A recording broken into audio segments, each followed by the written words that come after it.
U.S. Customs and Border Protection officials are looking into reports of alleged forced marriages between much older men and young girls whose families were desperate to have them escape the Taliban, according to a new report revealed Thursday.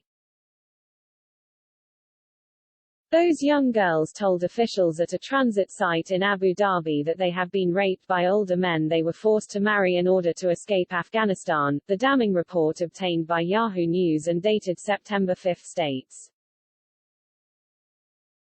U.S. officials are looking into reports that in the frantic evacuation of desperate Afghans from Kabul, older men were admitted together with young girls they claimed as brides or otherwise sexually abused, the leaked paper states.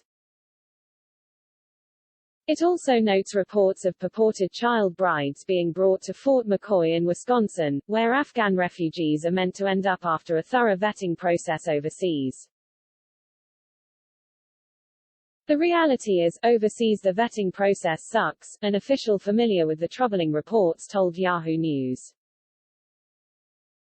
There's minimal vetting. So now we have a 60-year-old guy with a 12-year-old girl saying, "That's my wife." The U.S. military wrapped its withdrawal from Afghanistan by President Biden's deadline with 124,000 rescued, mostly vulnerable Afghans. But the government is on to the next challenge of processing and vetting those people for entry into the U.S. Reports of inhumane condition and overcrowding surfaced in some areas. Federal officials blamed those on bottlenecks, partially because of delays in making sure everybody was thoroughly checked. Press Secretary Jen Psaki said at her daily White House briefing on September 1, "I can absolutely assure you that no one is coming into the United States of America who has not been through a thorough screening and background check process."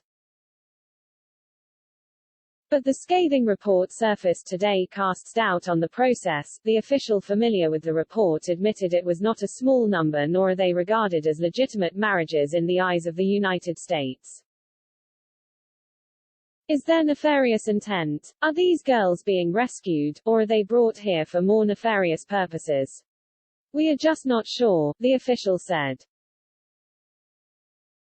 The legal age to marry was 16 under Afghanistan's previous government, but as the report notes, child marriage is not uncommon in the country. These marriages are indicative of the sheer level of desperation these families are willing to consider helping loved ones escape the Taliban, the report states. CBP looking into reports of child brides in Abu Dhabi and Wisconsin is just the latest blow to Biden's handling of the crisis. It was revealed Wednesday that the administration is allowing Afghan children to stay with the adult they arrived with in the United States, to avoid unaccompanied minors going into custody.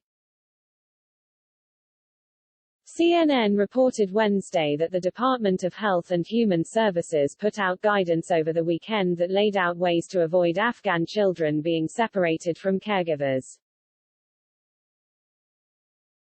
The report comes after the Associated Press reported last week that a number of Afghan men entered the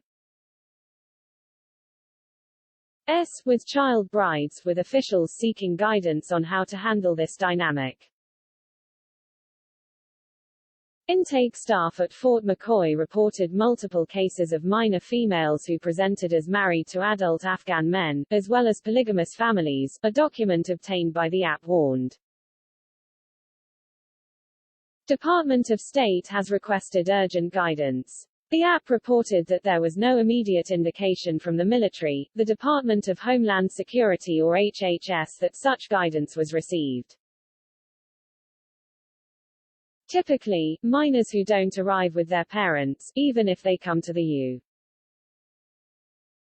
U.S. with an aunt, uncle or sibling, are put into HHS custody until a sponsor is deemed worthy. In the case of Afghan refugees, the Office of Refugee Resettlement, which is part of HHS, is allowing the children to stay with the adults they arrived with, even if they're not the kids' parents, CNN said. HHS did not immediately respond to Daily Mail.com's inquiry on how they're handling the issue of the child brides. Last week, State Department spokesperson Ned Price said very few Afghan children are arriving with adults who they don't know.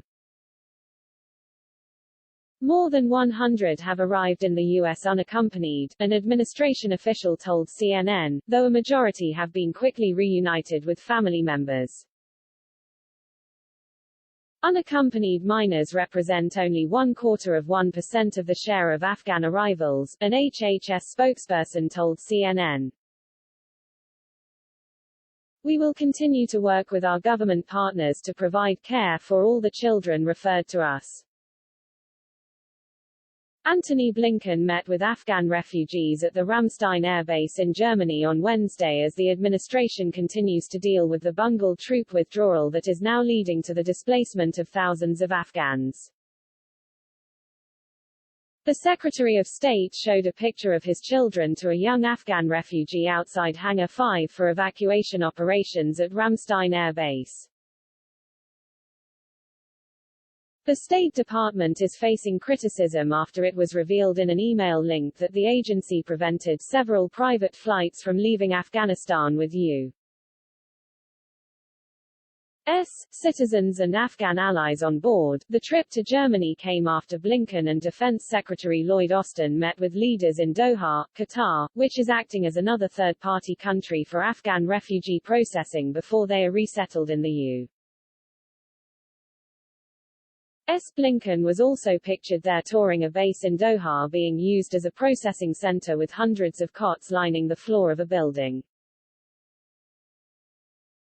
Also on Wednesday, Blinken met with German Foreign Minister Heiko Maas as the two counterparts discussed cooperation in efforts to process and resettle Afghan refugees. The two will hold a virtual 20-nation meeting on the crisis from the southwestern German U.S. Air Base. The images out of Ramstein on Wednesday show a number of refugees sitting on the floor as they wait to be processed.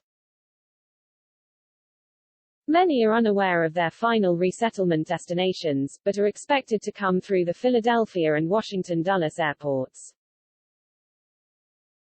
Blinken said on Tuesday that Afghan refugees will be vetted on the back end, as he claims the withdrawal was too swift and chaotic to vet all Afghan refugees before they were airlifted out. The administration still insists there are around 100 Americans left to be evacuated, while volunteer groups leading private evacuation efforts and Republicans claim there are more like 500 U.S. citizens still trying to get out. 6 planes chartered to evacuate Americans and allies from Afghanistan were blocked from leaving by the Taliban, it emerged over the weekend. The State Department also refused to green light privately chartered flights out of Afghanistan that could have evacuated U.S. citizens and Afghan special immigrant visa applicants, leaked emails reportedly show.